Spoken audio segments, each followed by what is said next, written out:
नमस्कार, आप देख रहे हैं न्यूज़ पीआर। मैं हूं आदेशपुरी। नीतीश कुमार बिहार में 7वीं बार मुख्यमंत्री बने हैं।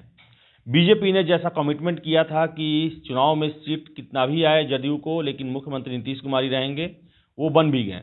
लेकिन सरकार बनने के बाद से ही ये कयास लगने शुरू हो गए थे कि मुख्यमंत्री जो है नीतीश कुमार, पिछली बार जो उनका कद हुआ करता था उससे घटेगा, और इसके कुछ लक्षण भी दिखाई दिए। सबसे पहले उनके सबसे बड़े सहयोगी सुशील मोदी को बिहार से बाहर किया जाता है, दो डिप्टी सीएम लगाए जाते हैं। और क्या वजह आ जाती है कि नीतीश कुमार को दो बार ऐसा बयान देना पड़ता है कि वो मुख्यमंत्री नहीं बनना चाहते थे। इसके अलावा शैडो कैबिनेट, जो कि कहा जाता है कि बीजेपी जो है वो नीतीश के मंत्रियों के ऊपर या नीतीश के काम कार्य के ऊपर अपना शैडो एक कैबिनेट बनाए हुए है। अमूमन शैडो कैबिनेट जो है विपक्षी पार्टियां बनाती है, जो कि सरकार के मंत्रियों पर नजर रखती है, उनकी गलतियों को खोजती है और जनता के सामने रखती है। लेकिन बिहार में ऐसा कुछ चल रहा है, कुछ जो स्थितियां हैं वो सामान्य नहीं है। इन सभी मुद्दों पर बात करने के लिए हमारे साथ हमारे वरिष्ठ सहयोगी रंजीत झा जी से बात करेंगे कि आखिर बिहार में चल क्या रहा है। बहुत बहुत स्वागत है रंजीत सर। धन्यवाद आदेश जी। सबसे पहला मेरा प्रश्न है कि आखिर नीतीश कुमार को ऐसा क्यों बयान देना पड़ रहा है कि मुझे मुख्यमंत्री बनने का मन नहीं था, बीजेपी वालों ने जबरदस्ती बना दिया। नीतीश कुमार की एक पहचान तो जग जाहिर है, सत्ता प्रेमी, कुर्सी से चिपके रहना, ये उनकी तो एक पहचान ही है ये। लेकिन एक चीज़ आप ध्यान देंगे कि नीतीश कुमार जब भी डाउनफॉल में जाते हैं वो एक बड़ा फैसला लेते हैं हमेशा से। जब 2014 में लोकसभा चुनाव के दौरान आपको याद होगा, उस वक्त की जो घटना घटी थी, मात्र जदयू के पास शायद 2 सीटें आई थी लोकसभा में। नीतीश कुमार त्वरित फैसला लेते हुए, हालांकि वो फैसला समझदारी भरा था, उन्होंने जीतन राम मांझी को बना दिया, खुद हट गए। तो ये समझते हैं कि अगर हमारी पार्टी कमज़ोर हो रही है तो हम जनता के बीच एक संदेश दें कि मेरी गलती है, हम इसमें नहीं रहना चाहते हैं।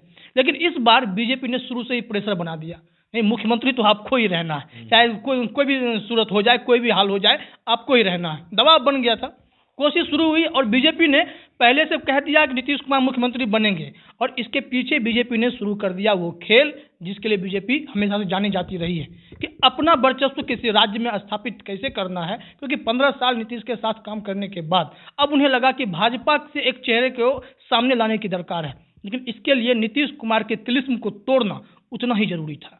तो भाजपा ने क्या किया, चिराग पासवान जैसे लोगों को इस काम में लगा दिया।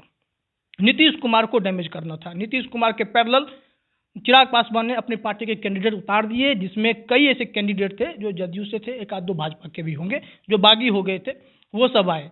हालांकि चिराग पासवान का अपना कुछ नहीं हुआ, एक मटिहानी में सीट बचा, लेकिन नीतीश कुमार काफ़ी हद तक डैमेज हो गए।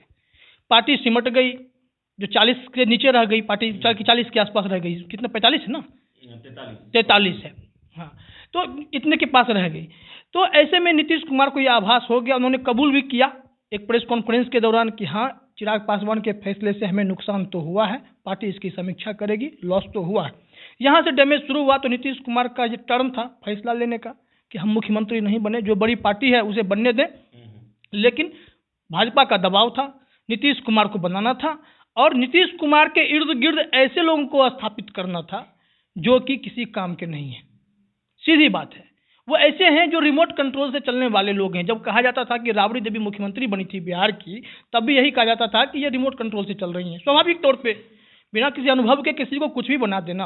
अब जैसे तारकिशोर प्रसाद या रेणु देवी को लाया गया, इनका वीडियो वायरल हो गया कि उटपटांग बोलते भी नजर आ रहे थे, गलती ही सही कुछ भी, लेकिन ये ऐसे चेहरे थे जिसे बिहार की जनता जानती तक नहीं थी, जिसके कोई मतलब सियासत के लोग जानते हों, लेकिन बिहार की जनता को इनसे कोई ताल्लुकात नहीं था, कोई पता नहीं था।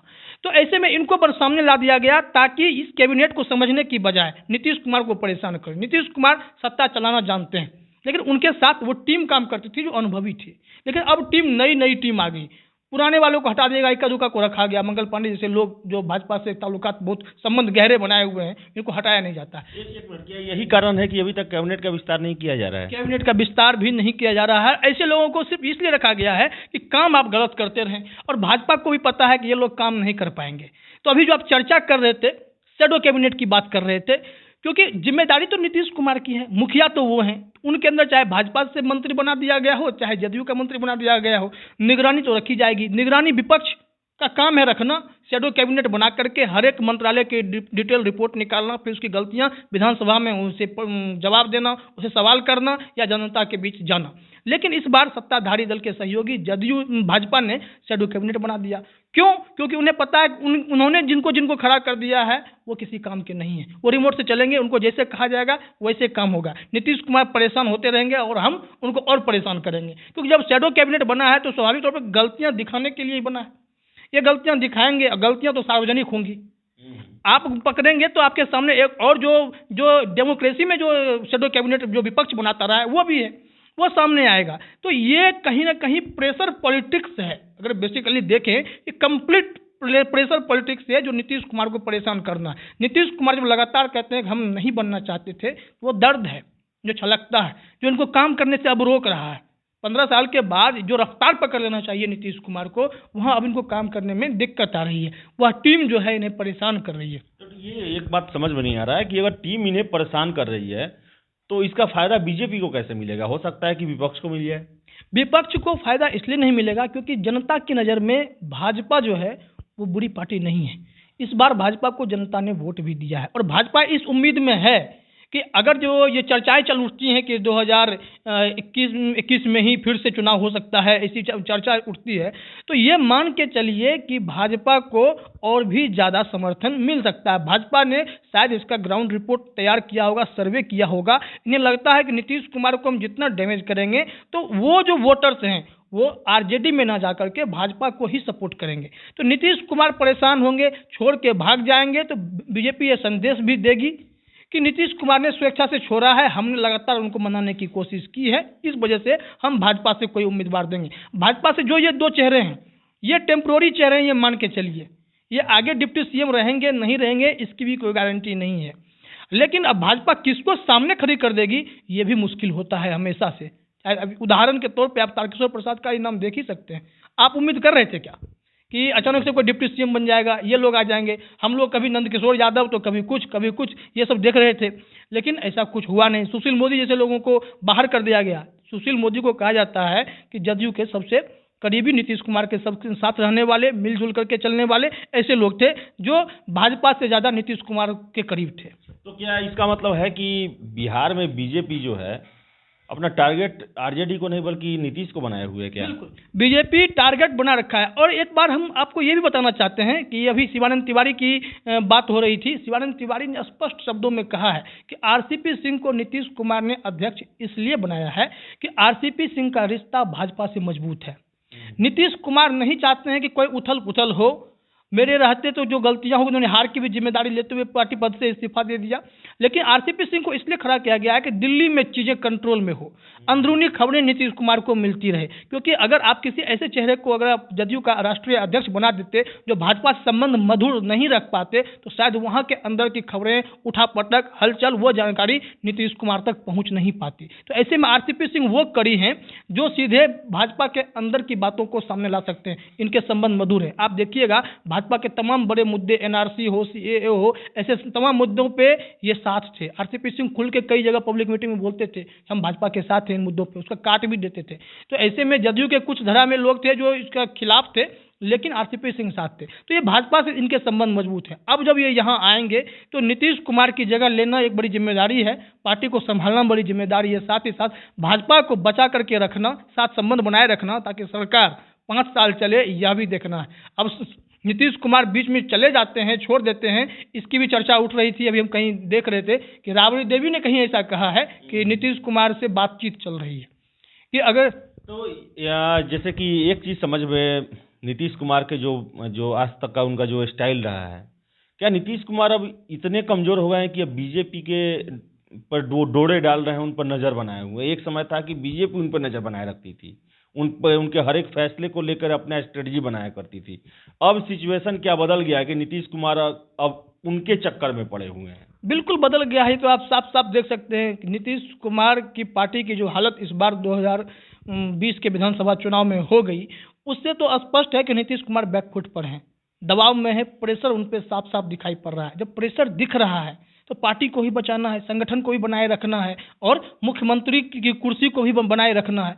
इसके लिए वो लगातार कोशिश कर रहे हैं। तो भाजपा ने ही उन्हें डैमेज किया, ये बात जानते हुए भी अब इनकी मजबूरी हो गई है।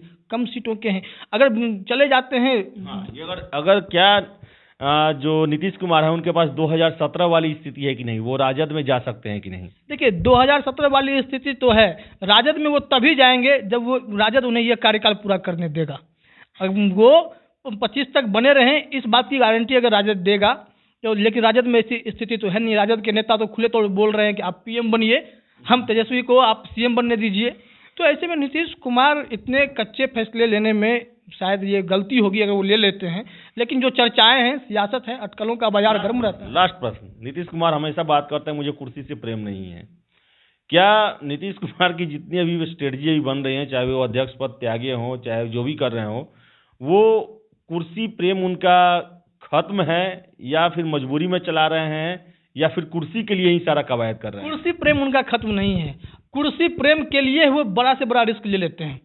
वो कभी गठबंधन तोड़ देते हैं, कभी किसी को मुख्यमंत्री बना देते हैं, लेकिन अंतिम रास्ता वही है कि सत्ता तक उन्हें ही पहुंचना है, उस कुर्सी पे उन्हें ही बैठना है। चाहे महागठबंधन में चले जाएं, चाहे जीतन राम मांझी को बैठा करके फिर हटा के खुद बैठ जाएं। तो ये मतलब कि समझ लीजिए कि इनकी ये चाहत है कि वो शायद 7 दिन के लिए भी सीएम बन गए थे। तो उन्हें एक प्रश्न और मैं टोकना चाहूंगा, अगर इनकी स्थिति मजबूत रहती, अगर जिस तरह अरुणाचल प्रदेश में जो घटना हुआ उसके बाद नीतीश कुमार क्या किए रहते हैं तो भाजपा परेशान नहीं करती। सीधी सी बात है। तो अगर नीतीश कुमार मजबूत स्थिति में होते तो भाजपा शायद उनकी छोटी पार्टी सहयोगी पार्टी होती और भाजपा और राजद का मिलन कभी कभी चर्चा उठ जाती है, लेकिन ऐसा होता नहीं। और नीतीश कुमार मजबूत स्थिति में रहते तो बीजेपी को सुनना ही पड़ता। तो ये शायद अभी कुछ उलटफेर करने के मूड में नहीं थे, लेकिन अब मजबूरी हो गई है, कुछ भी हो सकता है। सियासत है। अरुणाचल प्रदेश में ऐसा किया गया। बिल्कुल, अरुणाचल प्रदेश में जो झटका दिया गया है, नीतीश कुमार तिलमिलाए जरूर हैं, लेकिन उन्होंने एक संदेश दिया था कि देखिए हमारे सभी लोग छोड़ के चले गए, लेकिन पार्टी का एक विधायक तो डटा रहा वहाँ पे अरुणाचल प्रदेश में, जो जदयू का झंडा बुलंद किए हुए था। तो इससे घबराना नहीं है। ये फैसला भले ही गलत चीज़ हुआ है, लेकिन घबराना नहीं है इससे। मतलब नीतीश कुमार इतने अनुभवी हैं कि वो सब दर्द पीते भी हैं और जब मौका मिलता है तो वो उसकी कहते हैं बदला लेने वाले। नीतीश कुमार भूलते नहीं हैं, ये सबसे बड़ी बात है। सियासत में नीतीश कुमार कुछ नहीं भूलते हैं, वो बदला लेते हैं। तो नीतीश कुमार सियासत में कुछ नहीं भूलते हैं और समय को अच्छे से पहचानते हैं। एक समय था कि नीतीश कुमार अपने इशारे पे पूरे बीजेपी को नचाते थे, इवन कि प्रधानमंत्री नरेंद्र मोदी को भी नीतीश कुमार की बातों को मानना पड़ता था। लेकिन अभी स्थितियां जो है उनके विपरीत है, इसलिए अभी नीतीश कुमार के खिलाफ जो है उनकी सहयोगी पार्टी बीजेपी ही जो है वो शैडो कैबिनेट बना रही है और उनके आस-पासों में वैसे लोगों को बैठा रही है जिनसे नीतीश को फायदा और जो कहा जाता है सहूलियत ना मिले, उससे ज़्यादा परेशानी पैदा हो। समय समय का सब फेर है, नीतीश कुमार भी इसे समझ रहे हैं और इसे टाल रहे हैं, लेकिन बातों बात में वो इशारा जरूर कर रहे हैं। तो फिलहाल इतना ही। वीडियो अगर अच्छा लगे तो लाइक शेयर करें और हमारे चैनल न्यूज़ पीआर को सब्सक्राइब जरूर कर लें। बहुत बहुत धन्यवाद।